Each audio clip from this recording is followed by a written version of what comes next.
how the nation and San Diegans honor two local war heroes.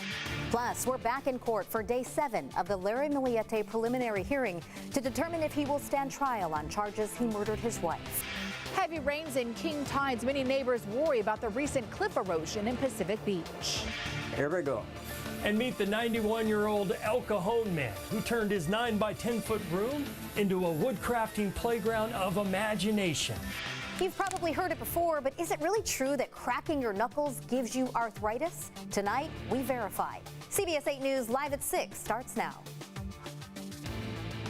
San Diegans and the nation honored two local war heroes today. Good evening. Thanks for joining us on this Friday. I'm Marcella Lee. And I'm Jesse Pagan. Carlo is off tonight. The Mount Soledad National Veterans Memorial honored Major General Bruno Huckmuth with a plaque unveiling today. And 97-year-old Royce Williams of Escondido was awarded the Navy Cross from the Secretary of the Navy. CBS 8's Kirsten Holmes attended both ceremonies today. She joins us live tonight with more on the big tributes. Kirsten?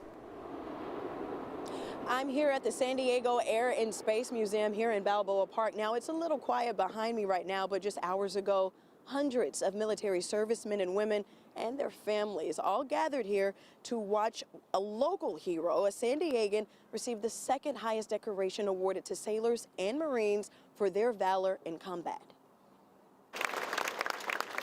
Those of us that serve today stand on the shoulders of giants that came before us. A fitting introduction for the ceremony awarding 97-year-old Royce Williams with the Navy Cross by Secretary of the Navy Carlos Del Toro. To get him to tell the story, you have to ask and ask again, and thank goodness we got to see it on that video, because it takes about 4 asks to get the story at least. Royce didn't take to the stage to tell the story, but military officials say in 1957, Williams fought off 7 Soviet fighter jets in the Korean War in air-to-air combat. Only 1 Soviet fighter returned to his base. Williams had downed 6 of them. It's an act of heroism that earned him the title Ace in a Day. 70 years ago, because of Royce Williams, they failed. 70 years later, Russians have attacked Ukraine, and America, as we speak, in its own way, is making sure that Russia fails again. And while we honor one living hero, we have to honor another who sacrificed all for freedom's sake. He was such a special person. He was a special Marine, but he was also a very special father. Major General Bruno Huckmuth's daughter, Lynn, received a Veterans Honor Plaque from the Mount Soledad National Veterans Memorial. Huckmuth was commissioned in 1935 and fought in World War II and was the commanding general of the 3rd Marine Division. He died in 1967 with 4 others when his helicopter exploded and crashed in Vietnam.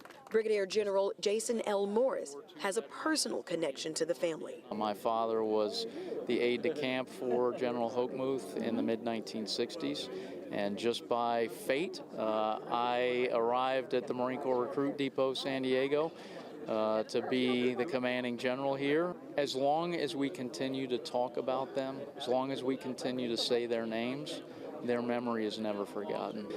It's imperative that we remember those that have gone before, that have sacrificed and served our nation.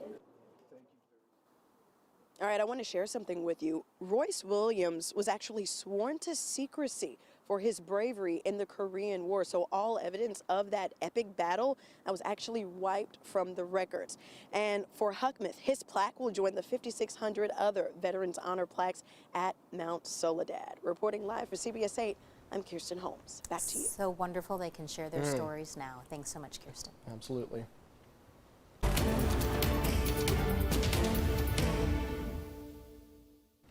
Prosecutors played surveillance video in court today from the day Maya Miliete went missing. She's not been seen since. They also played surveillance video from the very next day when, as CBS 8's David Godfreyson reports, Larry Miliete is accused of driving away with his wife's body in the family's SUV. Captured motion of May's Jeep. A doorbell camera in Chula Vista captures Maya Miliete driving through her neighborhood on the afternoon of January 7th, 2021. That same night, prosecutors allege her husband, Larry Miliete, murdered the mother of 3 and disposed of her body. The Miliete family home is outlined in red in this Google Earth graphic. Chula Vista police looked at days of surveillance video from 3 neighboring houses outlined in yellow. One of those cameras recorded Maya entering her house around 4:45 p.m. It's the last known video of Maya before she went missing. And at any time, does anyone see May leave the house? No. But they did find video of Larry Miliete leaving the family's house the next morning on January 8th, 2021 at 6 a.m. The vehicle pulls out onto the street and then backs and repositions the vehicle closer to the house. 45 minutes after backing into the driveway, the Lexus is seen leaving around 6:45 a.m., according to Chula Vista police detective Jesse Vicente. It appears that the vehicle was indicating that it was going to go right onto Calle La Quinta, but then appeared that the driver changed his mind and went left onto Calle La Quinta. Larry Miliete admits he was driving the Lexus, but not to dump his wife's body. He told police he went to the beach that day with his 4-year-old son for 12 hours. Surveillance video shows the Lexus returning home that night around 6 p.m. One day later, Larry Miliete appears again on a neighbor's surveillance video, this time with recorded audio. What can you hear Larry say? He essentially asks his neighbor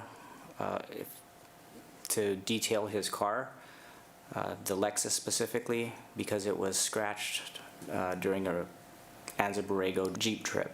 On cross-examination, defense attorney Bonita Martinez said Larry Miliete was in the habit of backing his car into the driveway, and on the morning in question, he packed drinks, snacks, and 2 coolers into the Lexus. The defense attorney also suggested Maya could have exited the house through a back door and not be seen on the surveillance cameras. The detective then responded flat out, he thought Larry Miliete was responsible for Maya's disappearance. When you say he's responsible for her disappearance, are you then implying that he committed murder? Yes.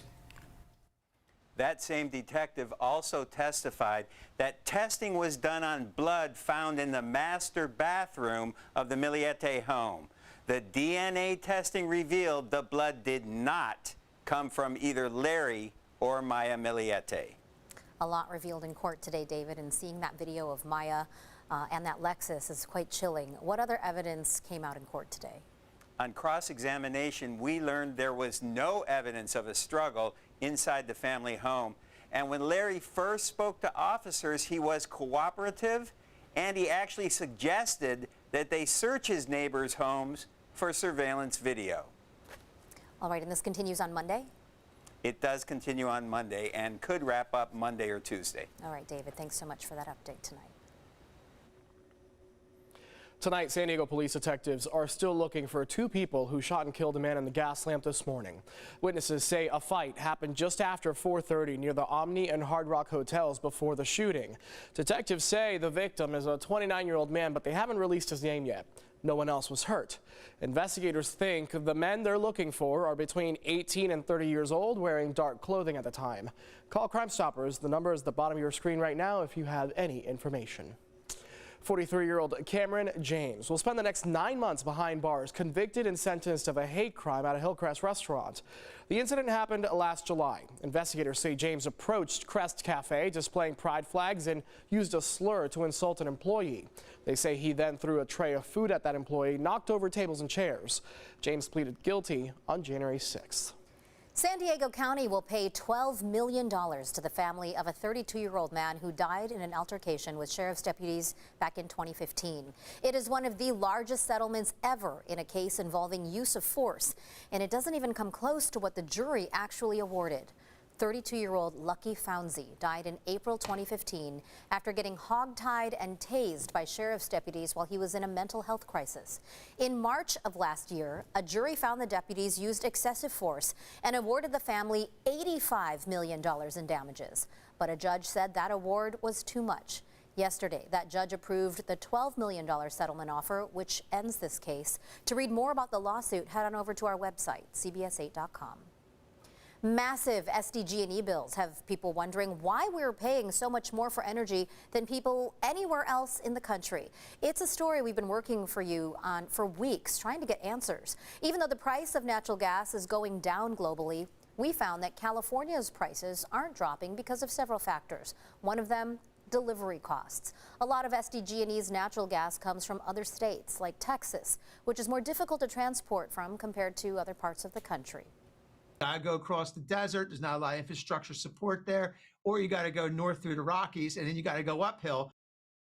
Recent cold weather also plays a major part in the pricing. It has caused demand for natural gas to hit historic levels.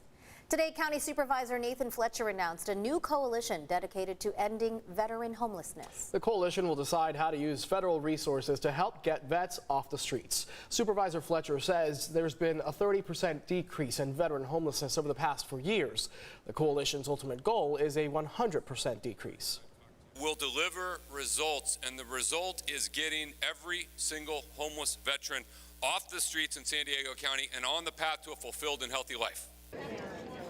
At last count, there are around 700 homeless veterans in San Diego, and half of them are in shelters. San Diego's unemployment rate continues to fall amid strong hiring. New data from state officials released today shows the county's unemployment rate fell from a revised 3.3% in November to 2.9% last month. That is well below last December's rate of more than 4% and well below the state and national jobless rates. Non-farm jobs grew by 5,400, with the strongest gains in trade, transportation, and utilities. After all of the recent rain that fell on California, what's being done to keep all of that water from just going out to the ocean? Coming up, we'll show you how lawmakers are working to capture that water to get us through the next dry season.